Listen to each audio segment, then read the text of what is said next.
بسم الله والحمد لله والصلاة والسلام على سيدنا رسول الله محمد بن عبد الله وعلى آله وصحبه ومن والاه وبعد. Still continuation with the rules of the prayers, and we are talking about the undesirable acts in the prayers.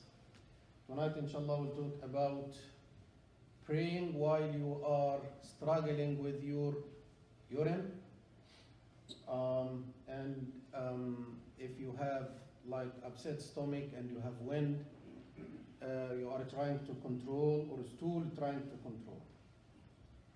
In Arabic you call this الصلاة مع مدافعة الأخبثين. أخبث, something is not good, something is, and urine is not good, something is not good, stool is not something good. We call it مدافعة الأخبثين. They are struggling, you are trying to control it, Some people, they would like to do several prayers with one wudu. So they keep their bladder full. Even if they have the desires to do it, they don't like to unleash themselves. Or the prayer is about to be called, then they said, okay, let's do the go to the bathroom after the prayers.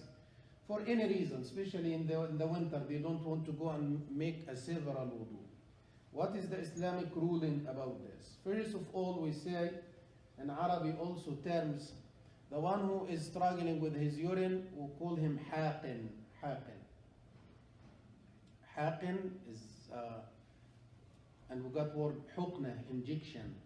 Injection, why? Because you are pushing the liquid in the injection between the head and from the back. And this is exactly what you have. The bladder is pushing the urine, and you are trying to control it from the entrance. And we call this haqin.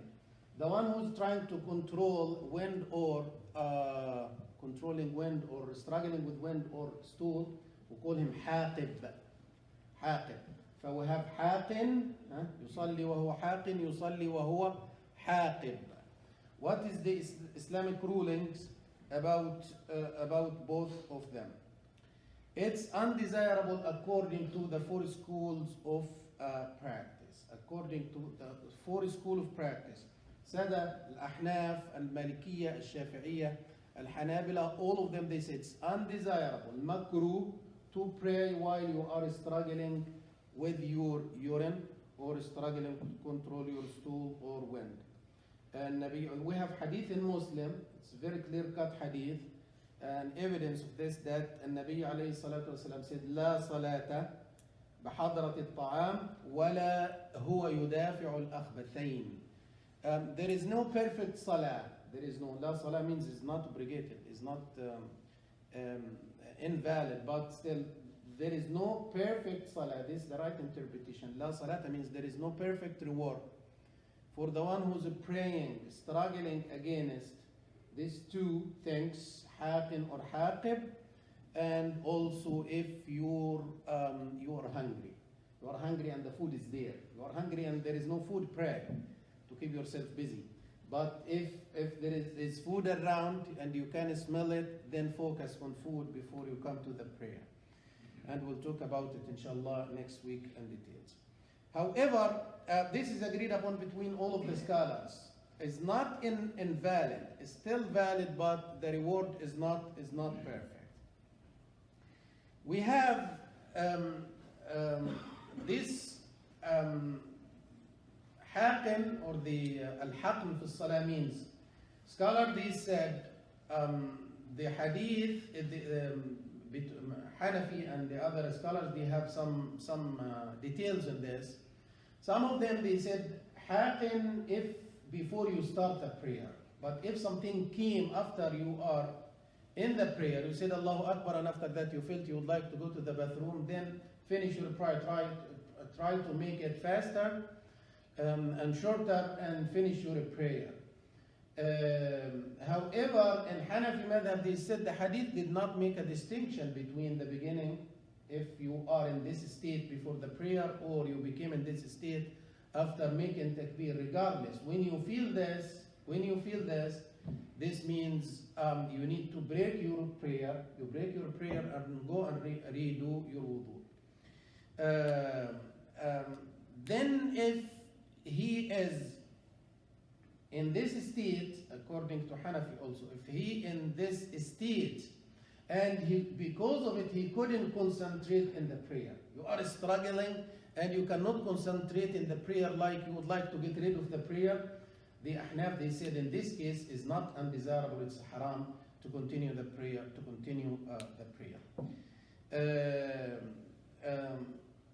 we have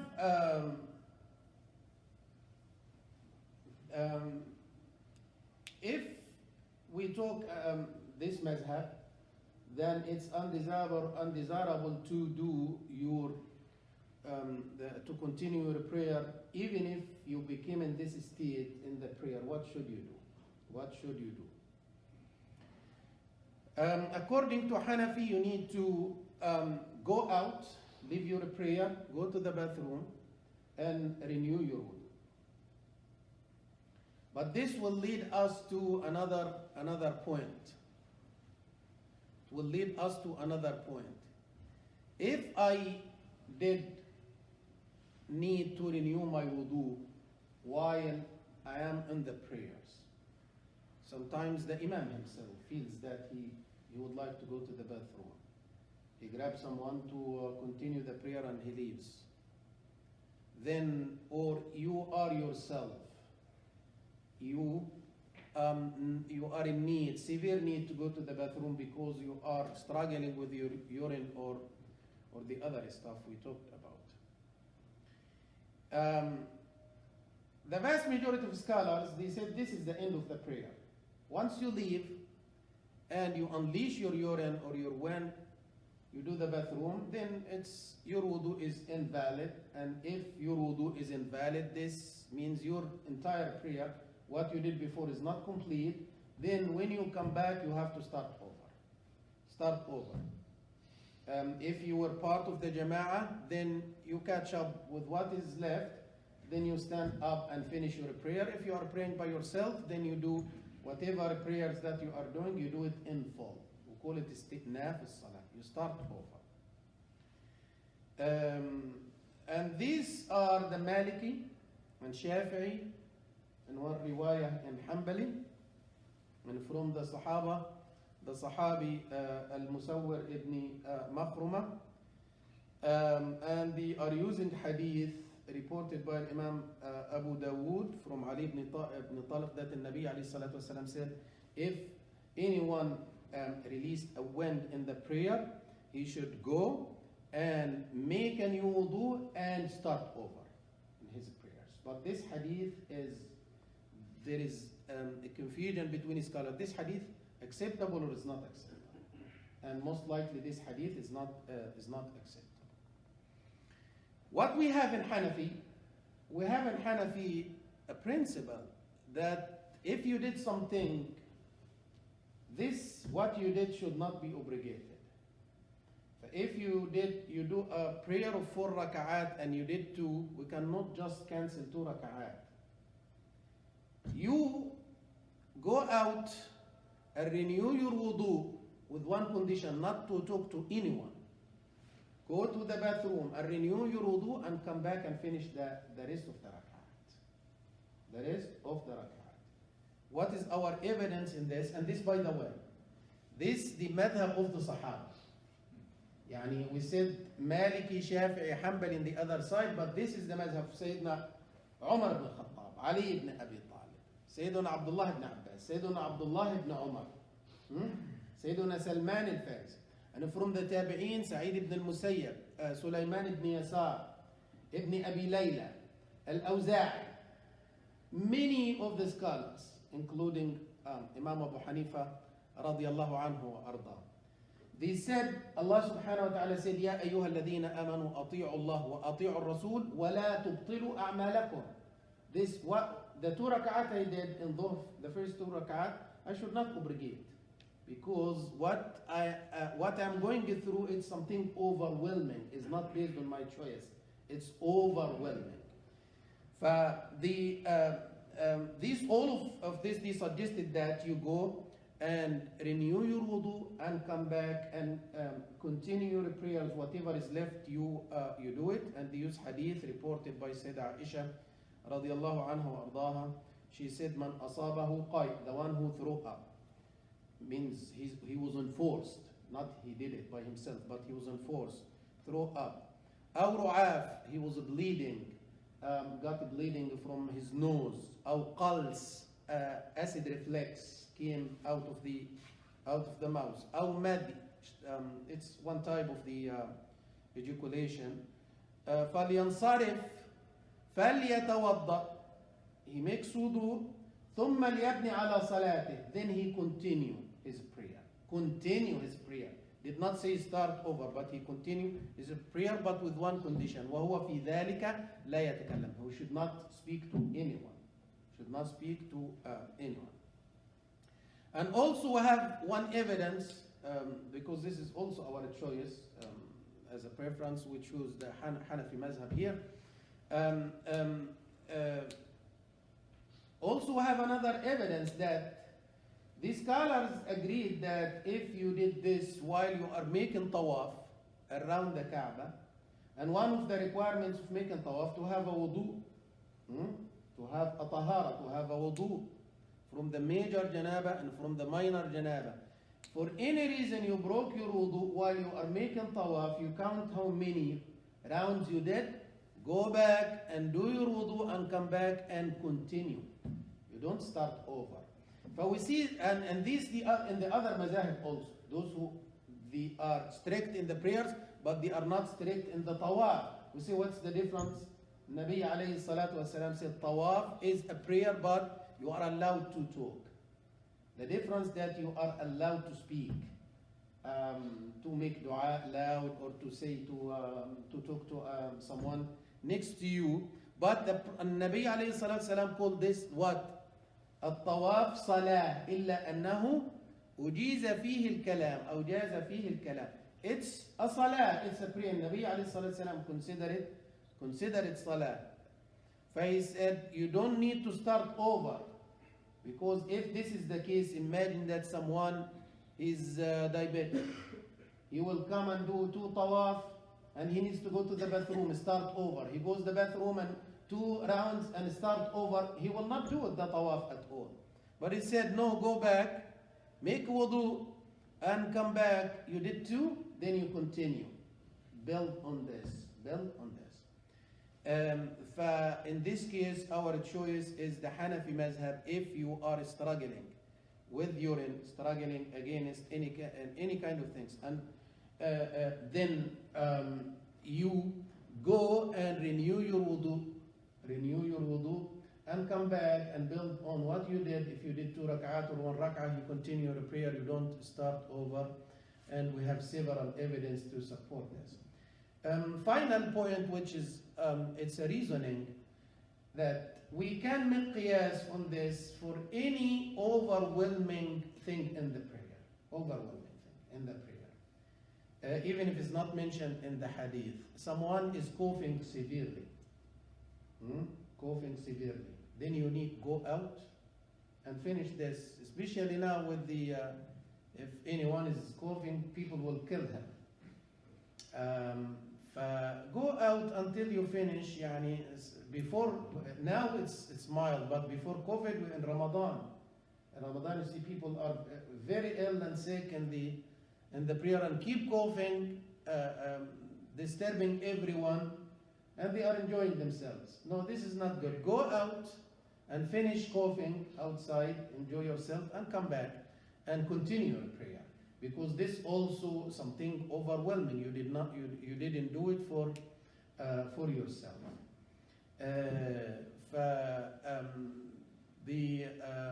This what we have in this matter. Inshallah, next week we'll continue about undesirable acts of the prayers. Any questions or comments? I expected someone to ask about food, but alhamdulillah, we keep it.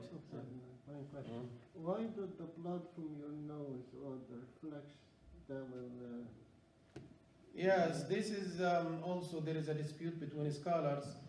The Hanafi and Maliki, they said the blood, if it came out this way, according to the hadith, there is no why in the why we are making wudu from the first place. We don't say why for things that the Prophet peace be upon him says make wudu from this. Hanafi, they said any blood coming from the nose or coming from any part of your body, you hurt yourself, then your wudu is invalid. You need to do a new one.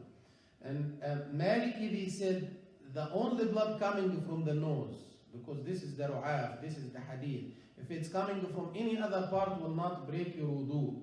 Coming from a wound, coming from, you hurt yourself, coming from your head, coming from anywhere. But if it's coming from the nose, because we call this ru'af, this means you need a new wudu. But Hanbali and Shafi'i, they said blood is not one of the things should be counted to break your wudu. And they use the hadith that ما زال الصحابة يصلون في جراحاتهم, that we saw the Sahaba were praying while they were bleeding. They were praying while they were bleeding, and also the report that Sayyidina Ali ibn Abi Talib was bleeding and he was making a prayer. But we have also in Hanafi some kind of discussion with this. We can deal with it. Yani it's not while in jarahatihim means doesn't mean that they were bleeding. They said jarah because they could be wounded, and they are reporting what they saw, but it's not bleeding. And also we agree that if someone is bleeding all the time, this is what is going on, we cannot stop bleeding, then he prays. But this is not the case. We are talking about something comes and goes. Something comes and goes. In this case, blood, one of the issues that might or it is breaking your wudu, surprise. Yeah, one question. Sometimes, like your condition is like you feel like you have to go for urine, but you can control it. But if you start going to the bathroom, you are missing the jama'ah. In that scenario, can you do your wudu and come for salah? No, actually, the jama'ah, this is the issue. In the Hanafi, they said we are making a preference between jama'ah, which is sunnah, jama'ah attending the jama'ah prayer in jama'ah is sunnah, and doing something undesirable. For which one you choose? No, we deal with the undesirable first. We don't give a sunnah preference over something almost a must. We don't give, like we don't pray 2 raka'at of Fajr while the Imam is finishing the 2 raka'at of Fard. We don't pray it if the sun will rise in 5 minutes. We don't pray Sunnah of Fajr, keep ourselves busy with Sunnah of Fajr and forget about Fajr until sunrise. We give a preference. For what is the preference in this case? Either you continue with the Jama'ah while you are struggling, trying to control your urine, or you do the wudu and pray by yourself. No, we give a preference to praying by yourself, because Jama'ah is Sunnah. See you next week, inshallah. Allah bless you.